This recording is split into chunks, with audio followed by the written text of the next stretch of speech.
Graça e paz a todos. Estamos aqui na nossa primeira aula do módulo 3, módulo Panorama da Bíblia.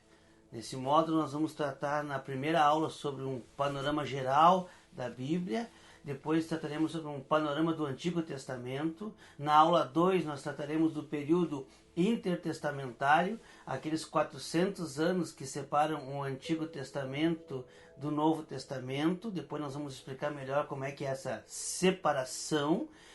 E na aula 3 nós estaremos falando sobre um panorama geral do Novo Testamento. Então vamos dar início à aula. Panorama da Bíblia. Como nós falamos já nas aulas iniciais, lá na aula 1 ou na aula 2, não lembro bem, do módulo 1, né? A Bíblia é composta por 66 livros, sendo 39 livros no Antigo Testamento e 27 livros no Novo Testamento. Alguns tópicos. A Bíblia não foi escrita em ordem cronológica. Ou seja, aqueles livros da Bíblia, Gênesis, Êxodo, Levíticos, Reis, Crônicas, Jó, Isaías, eles não foram escritos numa ordem cronológica, né?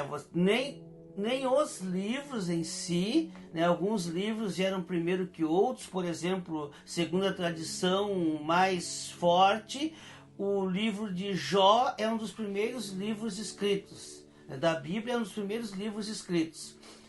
Também os textos, alguns textos, né, já que os livros não estão em ordem, alguns textos também eles não seguem uma ordem cronológica, não dentro do texto do livro, mas às vezes um texto de crônicas vem antes de um texto de reis, que depois vem um texto de crônicas, enfim, nem os textos, nem os livros, eles têm uma ordem cronológica, eles estão numa ordem cronológica.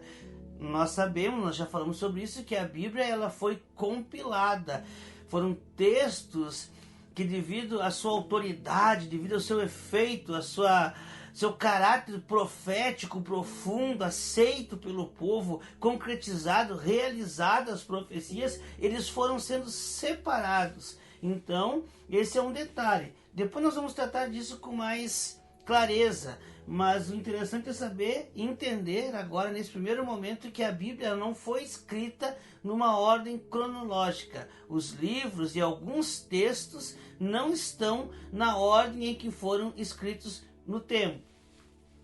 Divisões são posteriores à formação do cânon, ou seja, os capítulos, versículos, Novo Testamento, Antigo Testamento, a Bíblia não surgiu com essas divisões. Elas foram colocadas, elas foram feitas após a formação da Bíblia. Após o cânon estar fechado, então houveram essas divisões. Essas divisões, então, são posteriores ao fechamento dos livros da Palavra de Deus, da Bíblia, do cânon.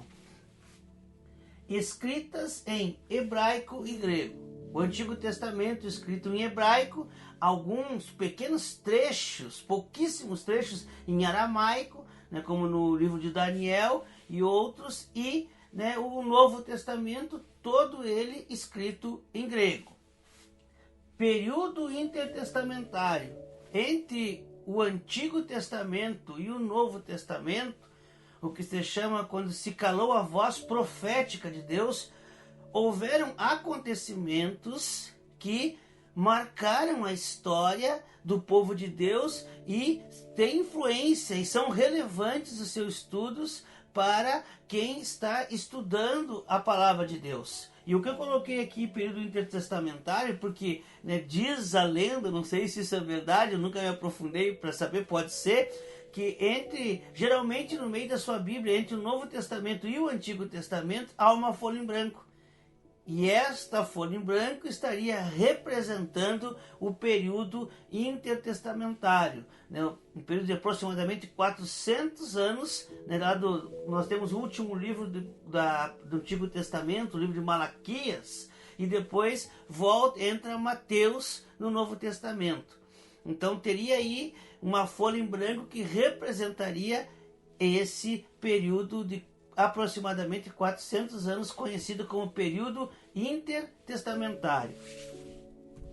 Vamos lá então. Antigo Testamento. O Antigo Testamento ele pode ser dividido, digamos assim, em 3 grandes partes.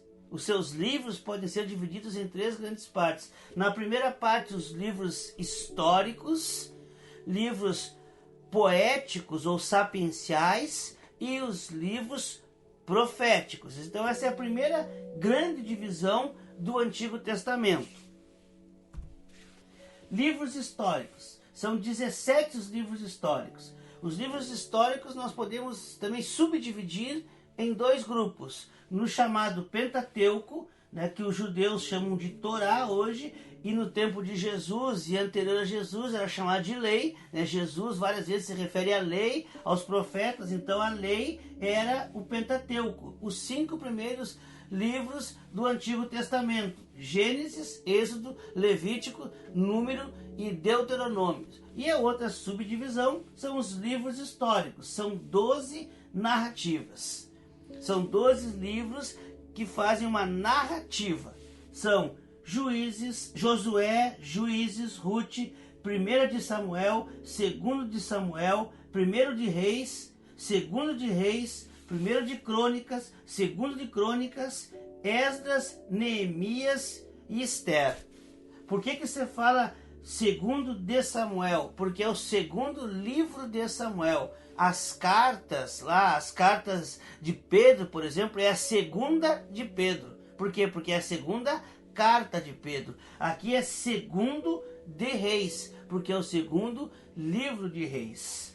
Então essa é a primeira subdivisão da primeira divisão dos livros históricos do Antigo Testamento.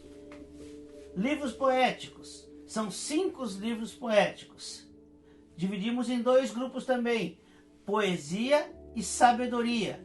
Poesia, Jó, Salmo e Cantares. Sabedoria, Provérbios e Eclesiastes. Essas divisões e subdivisões são apenas de caráter didático, para que a gente possa ter uma ideia do que está falando esses livros, e também para termos uma ideia muito essencial quando nós vamos ler, na interpretação. Então essa divisão nos ajuda muito na interpretação desses textos. Saber que é uma poesia, saber que Jó, saber que Salmos, saber que Cantares são poesias, saber que sabedoria, que Provérbios e Eclesiastes são sabedoria, são sapienciais, saber que crônicas, são narrativas, não são poesias. Então essa divisão é muito importante, além de ser didática, é muito importante na questão da interpretação.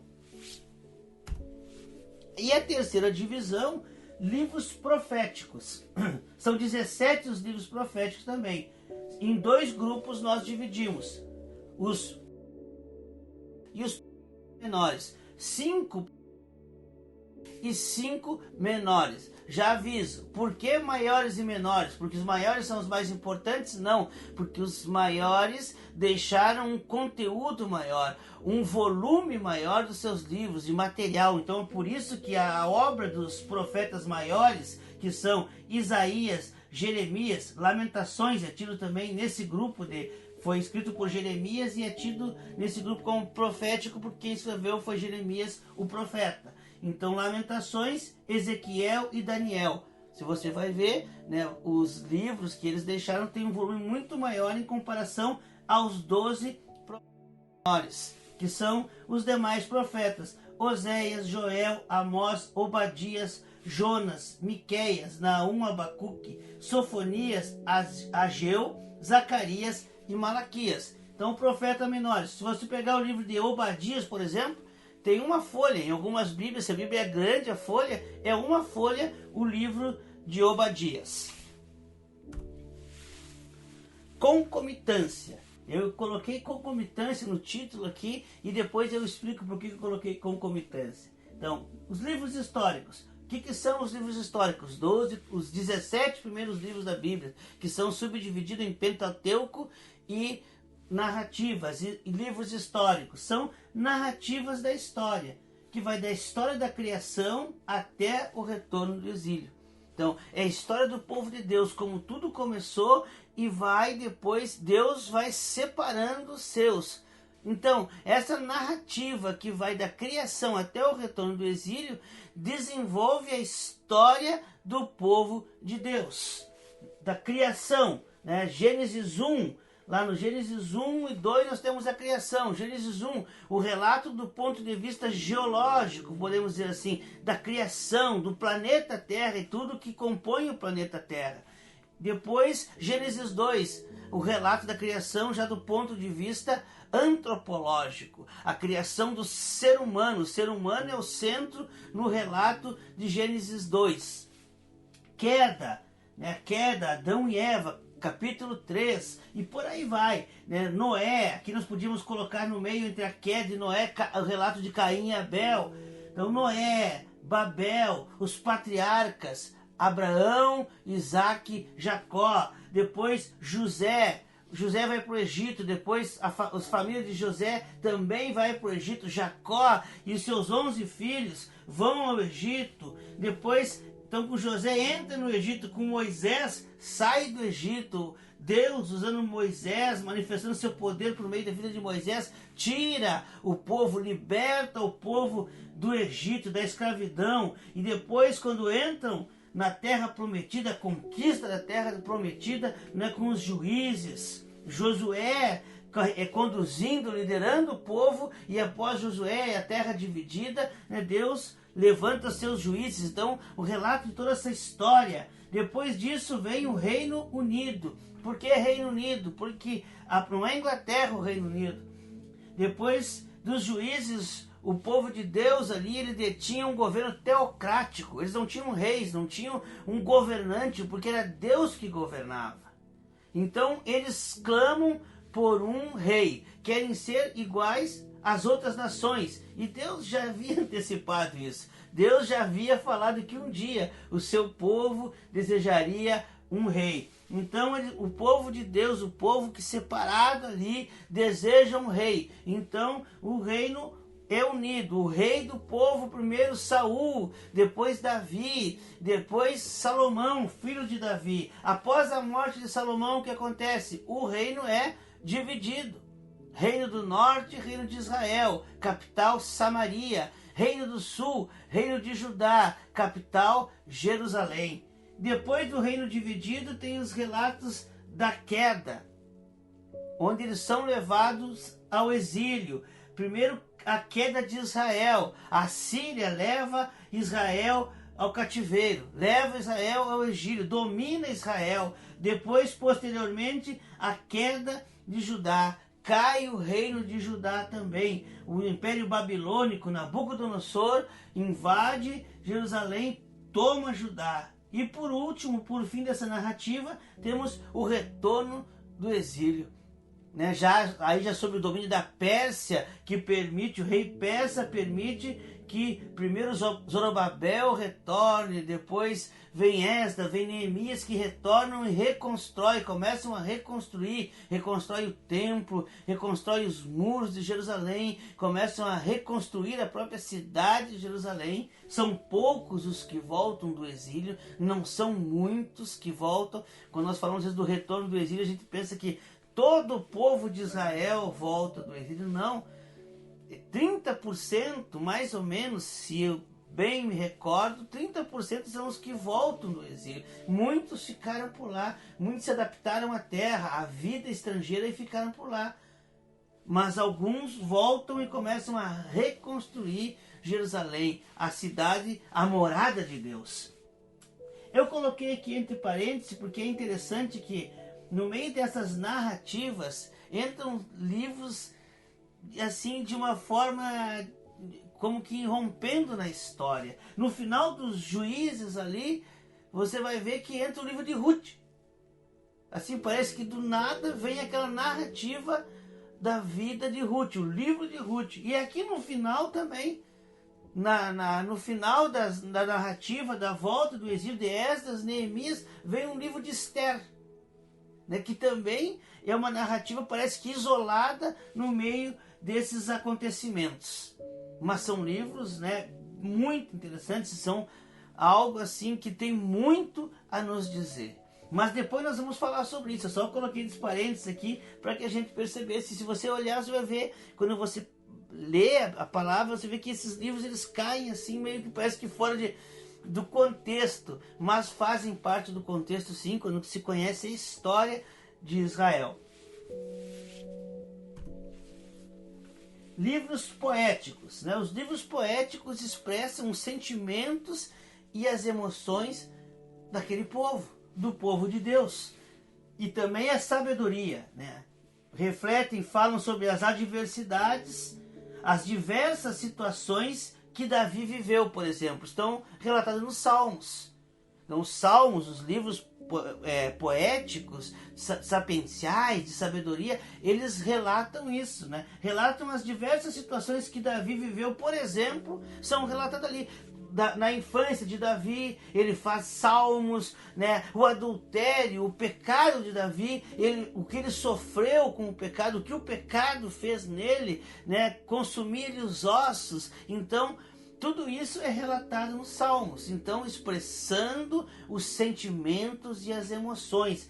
Aqui eu coloquei os salmos de peregrinação, que é interessante, nós vamos tratar sobre isso depois, mas já fica, né, fica a dica. Às vezes nós lemos os salmos e eles ficam muito, quando nós não entendemos o contexto, eles ficam muito dispersos. Mas, por exemplo, existem os salmos de peregrinação. Eram salmos quando as pessoas peregrinavam até Jerusalém, saíam da sua terra e iam até Jerusalém. Eu já fiz vários áudios que falam sobre isso, sobre o perigo dessa peregrinação. Né, os assaltantes, né, as feras, o próprio terreno era muito hostil. Então as pessoas, as caravanas iam peregrinando para alguma festividade em Jerusalém e eles iam salmodiando. Existiam os salmos da saída, os salmos que eram cantados no caminho e os salmos que eram cantados na chegada. Então esses salmos têm um contexto que também expressam a emoção daquele povo. Por exemplo, o salmo que diz: levantai, ó portas, as vossas cabeças, e entrará o Rei da Glória. Quando eles chegavam, as pessoas, essa caravana chegava às portas do templo, que davam para o pátio, para os átrios, eles cantavam esse salmo, eles iam cantando um salmo por todo o caminho. E esse salmo, segundo a tradição, é o que eles cantavam às portas que davam para o átrio do templo. Então chegavam ali e cantavam: levantai, ó portas, as vossas cabeças, que entrará o Rei da Glória. E dizem que alguém do outro lado, um sacerdote, muito provavelmente, cantava do outro lado: quem é ele? Quem é o Rei da Glória? E aí a resposta em coro daqueles que estavam do outro lado: o Senhor dos Exércitos. Ele é o Rei da Glória. Então, tudo isso na porta. Então, as portas se abriam e o povo entrava. Então, que lindo, que tremendo é isso. Mas quando nós temos esse contexto, quando nós entendemos o contexto dos salmos e vimos, então, podemos sentir a emoção, podemos ter esse sentimento daquele povo que passou por tudo aquilo para chegar diante, como em Israel era, da presença do Rei da Glória, que se manifestava no templo. Então, entendendo os salmos, o contexto, nós podemos entender com muito mais profundidade e intensidade, né? Entendendo o contexto, os sentimentos que eles expressam. Quando nós entendemos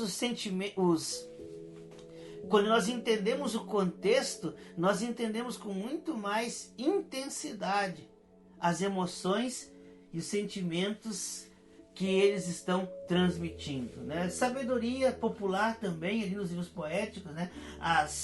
Aqueles ditados populares que nós temos, a voz do povo é a voz de Deus e tantos outros, eles também tinham, os judeus também tinham, o povo acumulava conhecimento e experiência. Então os provérbios são um conhecimento, a experiência do povo que ia sendo transmitida. E aí a gente vê vários provérbios, vários, que seria hoje, né, os ditados, os adágios populares, que que refletem a experiência, o conhecimento adquirido empiricamente, ou seja, na experiência do dia a dia, né? A experiência de Salomão, por exemplo. Salomão diz que, né, foi com sabedoria para buscar conhecimento. Ele investigou, ele fala no capítulo 1 de Eclesiastes que ele estava investigando com sabedoria tudo o que acontecia debaixo do sol. Então, tentando nos transmitir a experiência vivida pelo rei de Israel. Profético, os livros proféticos são a mensagem de Deus para o seu povo. Era Deus usando os profetas para levar uma mensagem ao povo. O conteúdo dessa mensagem era de exortação. O povo que havia abandonado Deus, o povo que havia abandonado a aliança, abandonado o pacto, aquele povo que havia feito um pacto com Deus lá no Êxodo, lá no Sinai, dizendo que tudo o que o Senhor dissesse eles fariam.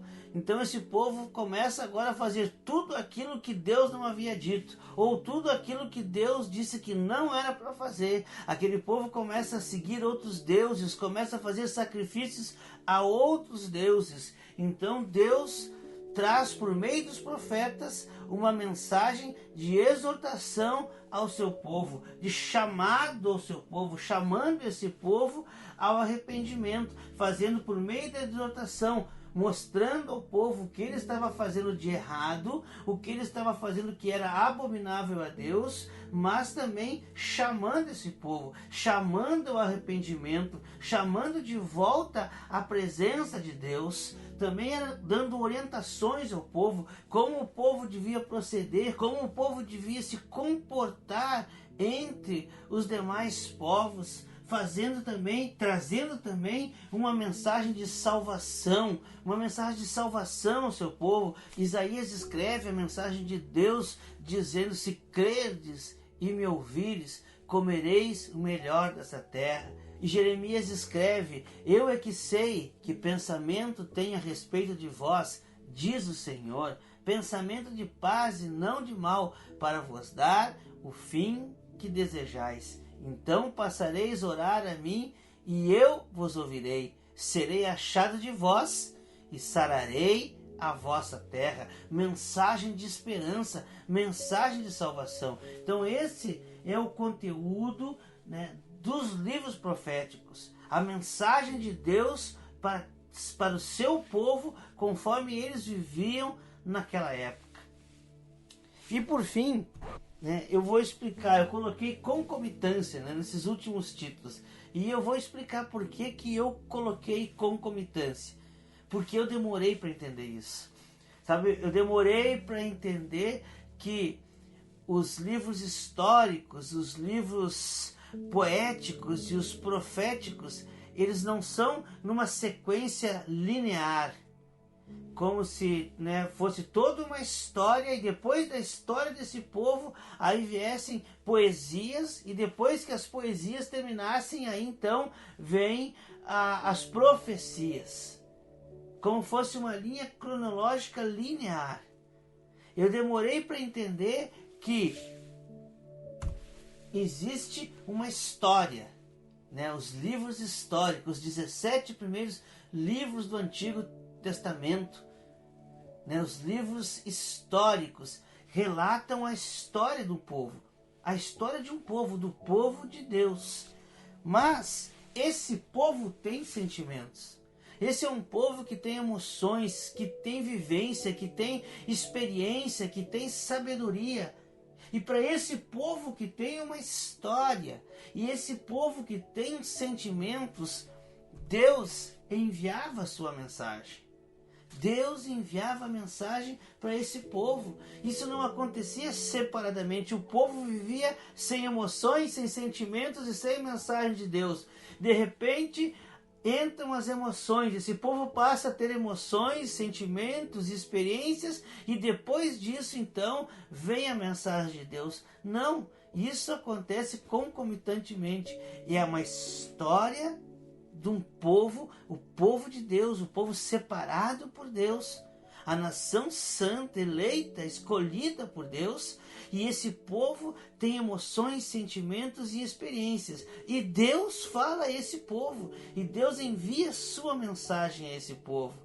E aí vem a identificação com a nossa vida. Nós também temos uma história. Alguns têm muita história antes que Deus entrasse nela, antes que você permitisse que Deus entrasse nela. Mas enfim, nós temos uma história de vida. Do nosso nascimento até agora nós temos uma história de vida. E nessa história, nessa vida que nós vivemos, na história da nossa vida, nós tivemos emoções, tivemos vários sentimentos, sensações, passamos por várias experiências, adquirimos conhecimento, e em tudo isso nós nos moldamos. E com tudo isso Deus trabalha.